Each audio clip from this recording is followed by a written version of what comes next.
District health officer کے doctor ابابکر Baloch نے district support manager PPHI doctor Munir Baloch اور ڈپٹی DHO ڈاکٹر عزیز دشتی کے ہمراہ BHU نودرس رورل ہیلتھ سینٹر ناصر آباد، BHU خیر آباد، RHC نظر آباد، BHU ہود آباد کا دورہ کیا اور کارکردگی کا جائزہ لیا۔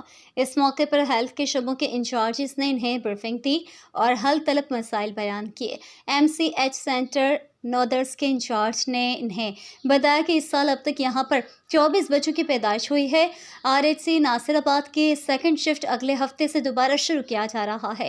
DHOKH نے ناصر آباد رورل ہیلتھ سینٹر میں X ray machine, dental unit اور MCH سینٹر کو فعال کرنے کی ہدایت کی، جبکہ DHO نے RHC نظر آباد میں شام کے اوقات کے ایمرجنسی ڈیوٹی شفٹ کا جائزہ لیا اور اسٹاف کی حاضریاں چیک کیے۔